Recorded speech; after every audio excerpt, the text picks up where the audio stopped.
রান্নার গ্যাসের দাম প্রায় 1000 ছুঁই ছুঁই। শুধু দাম বৃদ্ধি নয়, একই সঙ্গে গ্যাসের আকাল। আজ পথে প্রতিবাদ মমতা বন্দ্যোপাধ্যায়। গ্যাসের আকাল দাম বৃদ্ধির প্রতিবাদেই মিছিল করবেন মুখ্যমন্ত্রী মমতা বন্দ্যোপাধ্যায়। বিকেলে কলেজ স্কোয়ার থেকে ডরিনা ক্রসিং পর্যন্ত মিছিল রয়েছে। আবির রয়েছে আমার সঙ্গে সরাসরি।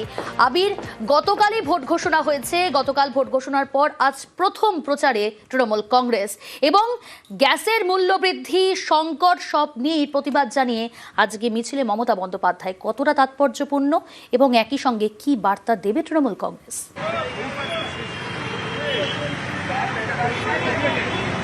দেখো, কলেজ স্কোয়ার থেকে ডরিনা ক্রসিং পর্যন্ত মিছিল সাম্প্রতিক সময় তৃণমূল কংগ্রেস বেশ কয়েকটি করেছে এবং তৃণমূল কংগ্রেসের বিভিন্ন যে রাজনৈতিক প্রচার অন্তত গত নভেম্বর মাসের পর থেকে নির্বাচনের দিন ঘোষণার আগে পর্যন্ত হয়েছে, তার সমস্ত কটা দিনে বা সমস্ত কটা ইস্যুতেই বারবার ধরে এসআইআর এর মতো ইস্যু, কেন্দ্রীয় বঞ্চনার মতো ইস্যু বারবার ধরে ঘুরে ফিরে এসেছে এবং সেই ইস্যু নিয়েই হচ্ছে গোটা রাজ্য জুড়ে ব্লক ভিত্তিক, বুথ ভিত্তিক প্রচারে তারা গিয়েছে।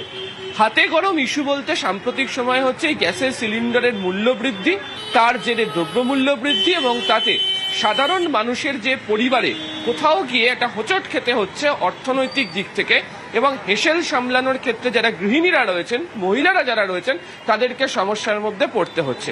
ফলে এক লপ্তে আজকের এই মিছিলের ইস্যু থেকে দুটো জায়গাতে বার্তা সরাসরি দেওয়ার চেষ্টা করবে হচ্ছে তৃণমূল কংগ্রেস।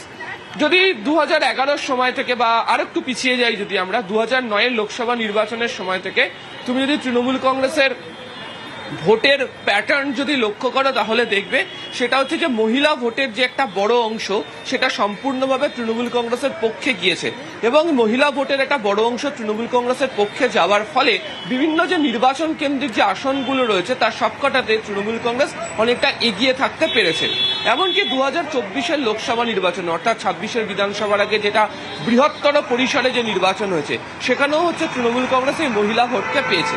এই যে গ্যাসের সিলিন্ডারের মূল্য বৃদ্ধি, হেসেলে টানাটানি, তার একটা প্রভাব অবশ্যই মহিলাদের মধ্যে পড়বে। ফলে এই মহিলাদের কাছে এই বার্তা দিয়ে তৃণমূল কংগ্রেস পৌঁছে যাচ্ছে, যেটা সরাসরি তাদের সঙ্গে সম্পর্কযুক্ত।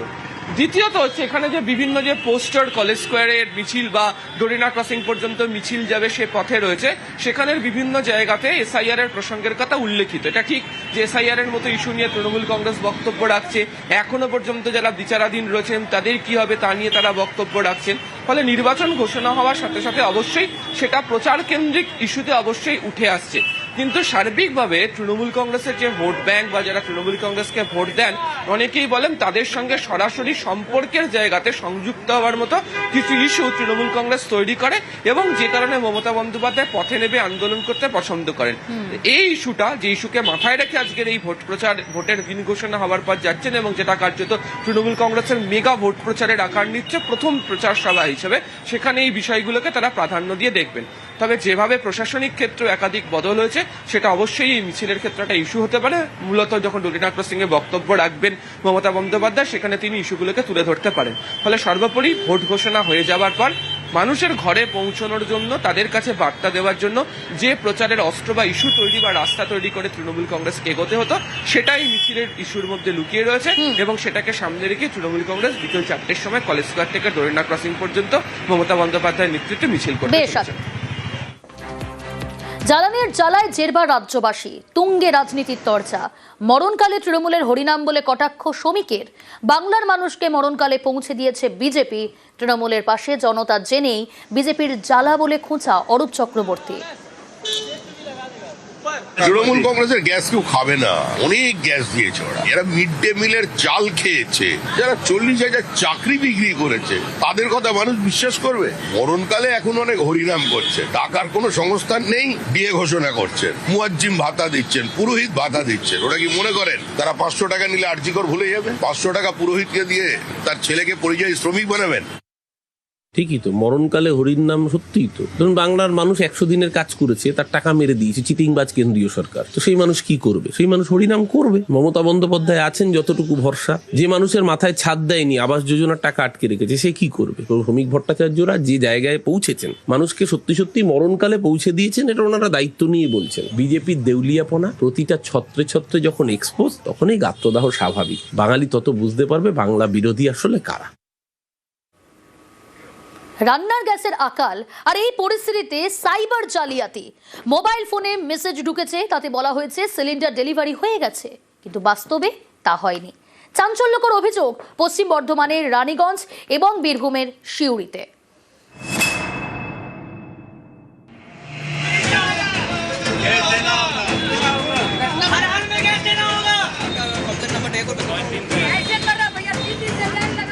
জ্বালানির জ্বালা আজ পড়েছে রান্নাঘরে।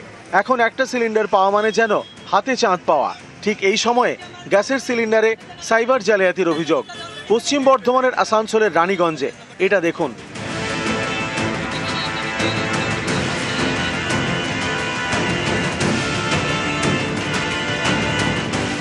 গ্রাহকের মোবাইল ফোনে এই মেসেজ এসেছে, তাতে লেখা সিলিন্ডার ডেলিভারি হয়ে গিয়েছে।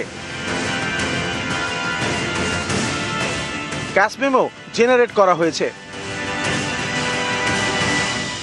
সবটাই হয়েছে ওটিপি ছাড়া। মোবাইল ফোনে মেসেজ ঢুকলেও কেউ সিলিন্ডার পাননি।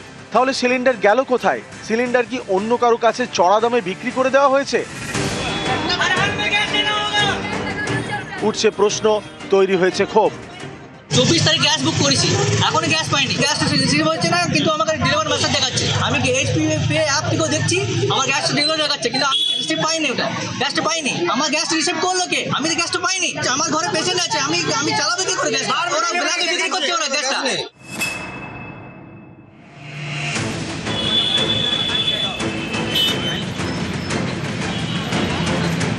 বীরভূমের সিউড়িতে রবীন্দ্রপল্লী। অভিযোগ এখানেও অনেকের মোবাইল ফোনে ঢুকেছে মেসেজ, তাতে লেখা গ্যাস ডেলিভারি হয়ে গেছে, অথচ তারা সিলিন্ডার পাননি। আমি 11 তারিখ গ্যাস বুকিং করি, আমার কাছে ডিএসসি নাম্বার আছে, গাড়ি আছে, গাড়ি বলে যে আমাদের সিলিন্ডার শেষ, 1 ঘন্টার মধ্যে আপনার কাছে সিলিন্ডার পৌঁছে দিচ্ছি। তো 1-1.5 ঘন্টা পর আমার কাছে মেসেজ আছে আপনার সিলিন্ডারটা ডেলিভার হয়ে গেছে, অথচ আমি কোনো সিলিন্ডার পাইনি।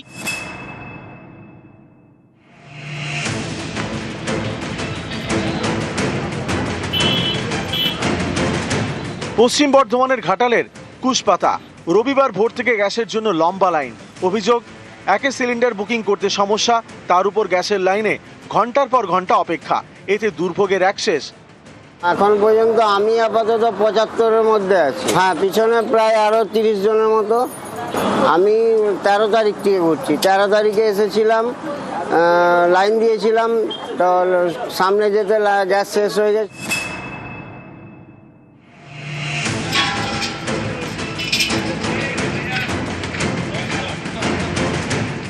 পুরুলিয়া শহরেও গ্যাসের জন্য হাহাকার।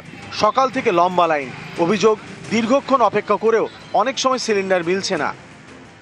সমস্যা যেটা হচ্ছে, গ্যাস না নিয়ে যাওয়ার ফলে রান্না হচ্ছে না, যার ফলে এমনও অনেক মানুষ যাতে গ্যাসের ফলে তারা হয়তো রাত্রি থেকে যে খাবারটা সেটাই বন্ধ করে হয়তো শুকনো কোনো খাবার, চিড়ামুড়ি এই সমস্ত খাচ্ছে। এবং আমাদের যে সমস্যা হয়েছে সেই সমস্যাটা যাতে সমাধান হয়। নিউজ 18 বাংলা।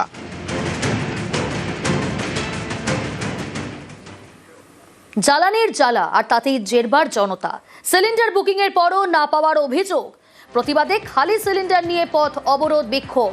কোথায়? আসানসোল দক্ষিণ থানা এলাকায় হয়রানির অভিযোগে জিটি রোড অবরোধ।